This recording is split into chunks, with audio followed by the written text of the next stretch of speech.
श्री गणेश महापुराण में 7वां खंड विघन राज अवतार। सूत जी बोले, हे मुनि, मैंने तुम्हें भगवान जी के विकट अवतार की कथा सुना थी। आज तुम्हें उनके विघन राज स्वरूप का उपाख्यान सुनाता हूँ, ध्यान देकर के सुनो। हे शौनक, भगवान गणपति का जो विघन राज नामक अवतार है वह शेष वाहन कहा जाता है। वह ममतासुर का संहारक और विष्णु ब्रह्मा का वाचक है। इसकी कथा इस प्रकार है। पुराकाल की बात है, गिरजानंदिनी पार्वती जी का विवाह हो चुका था। वे उपवन में अपनी सखियों के साथ बैठे ही वार्तालाप कर रही थी। तभी किसी एक बात पर उन्हें जोर की हंसी आ गई और उनकी उस हंसी से ही एक पर्वताकार किंतु अत्यंत मनोरम पुरुष उत्पन्न होकर के उनके सामने आ खड़ा हुआ। उस पुरुष को देख करके गिरजा को बड़ा आश्चर्य हुआ।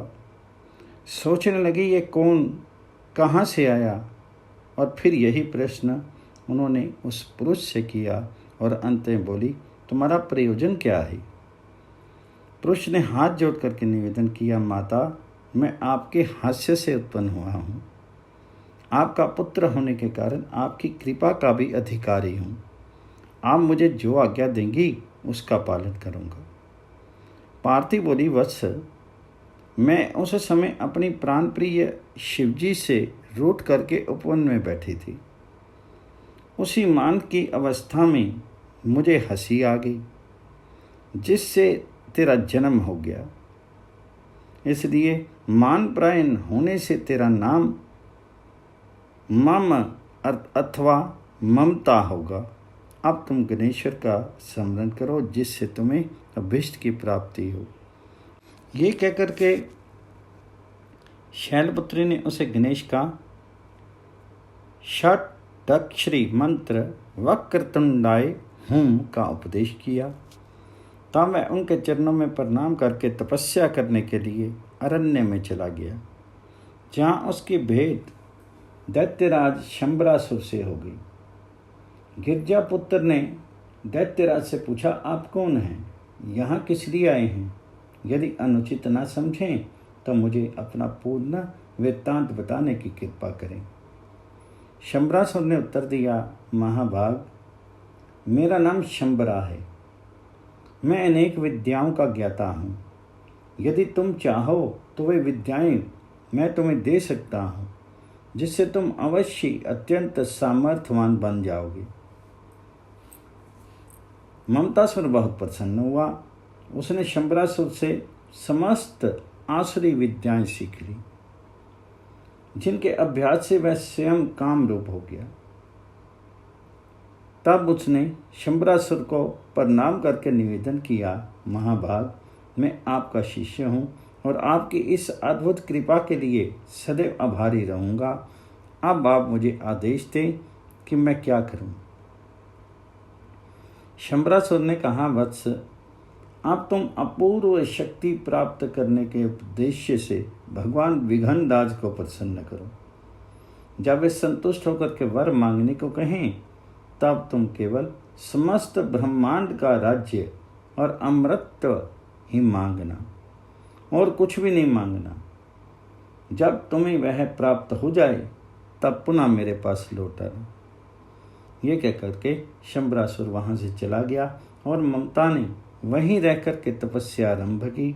वह निराहार एवं निर्जल रहता हुआ कठोर तप कर रहा था। भगवान गजानन के ध्यान में लीन रहना और विनायक के षड्क्षरी मंत्र का जप करना ही उसका कार्यक्रम था। इस प्रकार तपश्चर्या करते हुए उसे 1000 दिव्य वर्ष व्यतीत हो गए। तब वरदराज गणेश्वर ने प्रसन्न होकर के उसे दर्शन दिए और कहा, भक्तराज, वर मांगो। उसने भगवान विघनराज के दर्शन किए तो हर्ष विहल हो गया और उनके चरणों में प्रणाम करके गदगद कंठ से धीरे धीरे बोला, हे प्रभु, हे वरदायक विघ्नेश्वर, मैं क्या मांगूं, ये मेरी समझ में नहीं आता। आप सर्व ऐश्वर्य निधान से कोई निम्न कोटि की वस्तु मांगूं तो मेरा ये कार्य उपहास के योग्य ही होगा। अतः हे नाथ, आप मुझे ब्रह्मांड का राज्य प्रदान कीजिए और अमर बना दीजिए। मैं शिव विष्णु आदि से भी युद्ध में पराजित ना हो सकूं। हे प्रभु, आप मुझे अमोघ शस्त्रधारी कर दें, मेरी समझ कभी कोई विघ्न उपस्थित ना हो।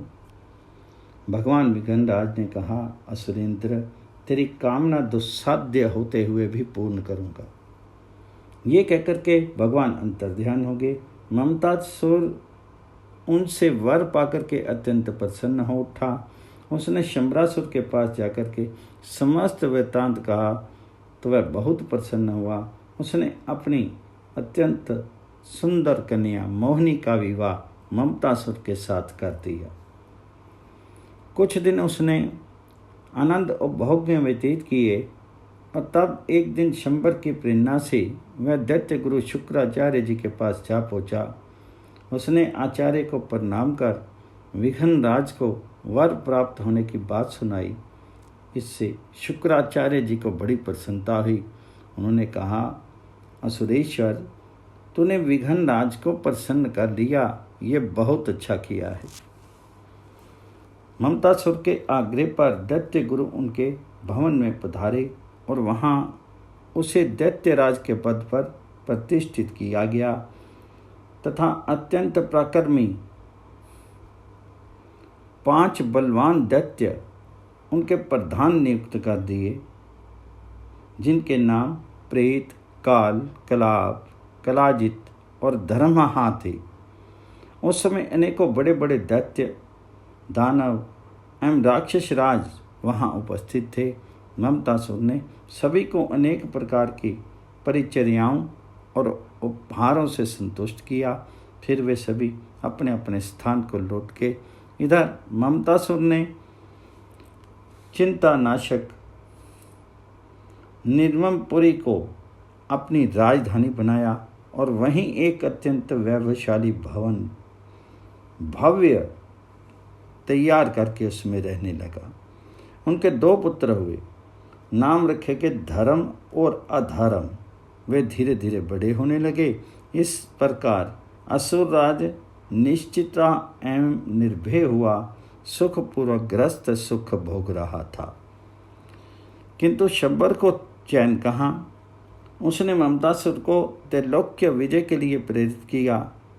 बोला, वत्स, तुम विघ्नराज गणेश्वर से ब्रह्मांड के राज्य की प्राप्ति का वर पा चुके हो, इसलिए उससे पूर्ण समर्थ भी हो, तब तुम उसकी प्राप्ति कर लेनी चाहिए। देखो, कार्य तो करने से ही होगा, बिना किए तो कुछ नहीं, कुछ मिलता ही नहीं। ममतासुर ने निवेदन किया, आप विश्वास रखें, मैं शीघ्र ही समस्त ब्रह्मांड पर विजय प्राप्त कर लूँगा।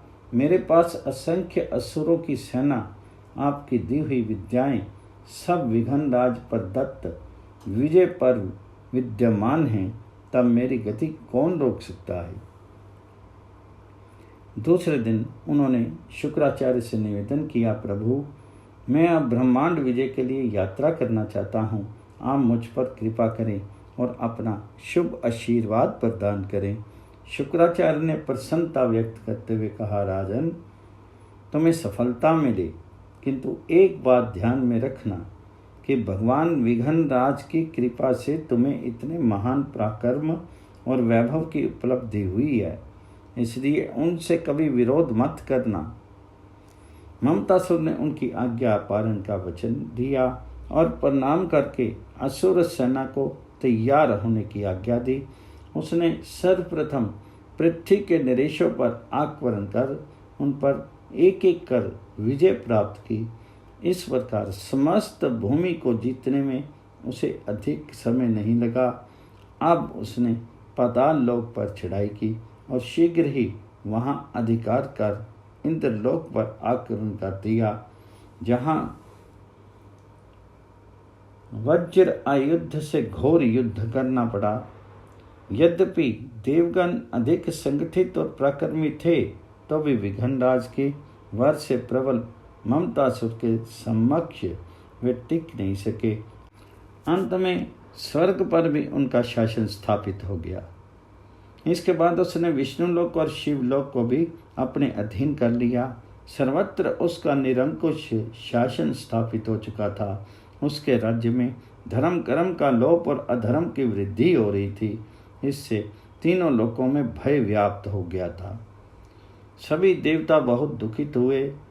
ममतासुर के अत्याचारों से रक्षा का उपाय सोचने लगे। उस समय भगवान विष्णु ने कहा, यदि हमें अपना श्रेय साधन करना है तो भगवान विघनराज की उपासना करनी चाहिए।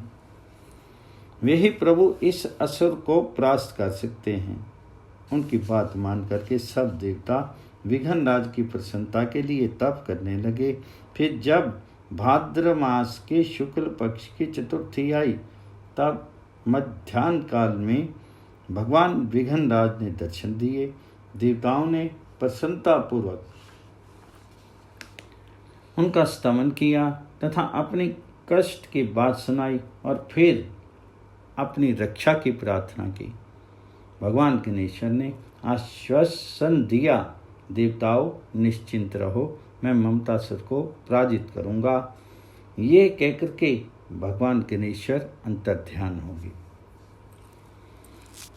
महर्षि नारद ने ममतासुर को देवताओं के तप और विघनराज के वरदान की बात बताई और फिर कहा, राजन, भगवान विघ्नेश्वर अधर्म के अत्यंत शत्रु हैं और धर्म से प्रसन्न रहते हैं। तुमने देवताओं को बहुत यातनाएं दी हैं। ऋषि मुनि अत्यंत दुखी रहे हैं, किंतु अब तुम्हें अधर्म अनाचार आदि का त्याग कर भगवान विघनराज की शरण में जाना चाहिए। उन भगवान ने मेरे द्वारा ये संदेश प्रेषित किया है। दैत्य गुरु भी वहीं बैठे थे। उन्होंने भी यही परामर्श दिया, किंतु उनके साथी असुरों ने उसे परामर्श दिया, प्रभु, हम इतने बलवान हैं कि अकेला विघनराज कुछ भी नहीं कर सकता। उसकी क्या शक्ति है वह हमारे समक्ष युद्ध कर सके। इसलिए आप उससे दबिए मत। आप ब्रह्मांड के अधिपति के वश में काल भी रहता है। ममतासुर अपने सहयोगी दैत्यों और मंत्रियों के ब्रह्मपूर्ण वचनों से भ्रमित हो गया। इसलिए बोला, ऋषिराज, यदि विघनराज मुझ पर आक्रमण करना चाहते हैं तो वीर धर्म के अनुसार मैं भी उनका सामना करूंगा। महिषी ने भगवान विघनराज को ममतासुर का उत्तर जाके सुना दिया। उन्होंने क्रोधपूर्वक कहा, मैं ममतासुर का गर्व नष्ट कर दूंगा। भगवान की आज्ञा से युद्ध आरंभ हो गया। असुरराज भी अपने दोनों पुत्रों और वाहिनियों के साथ रणांगन में आ उपस्थित हुआ। भगवान विघनराज ने उनके आयुध स्तंभित कर दिए। वह ज्यों ही हथियार उठाता त्यों ही वे धरती पर गिर जाते। फिर भगवान ने अपना दिव्य कमल असुर सेना के मध्य छोड़ दिया। उस कमल की गंध से सभी असुर मूर्छित हो गए।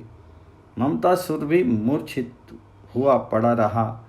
फिर जब उसे होश आया तब वह कमल को देख करके कंपायमान हो उठा और विघनराज की स्तुति करने लगा।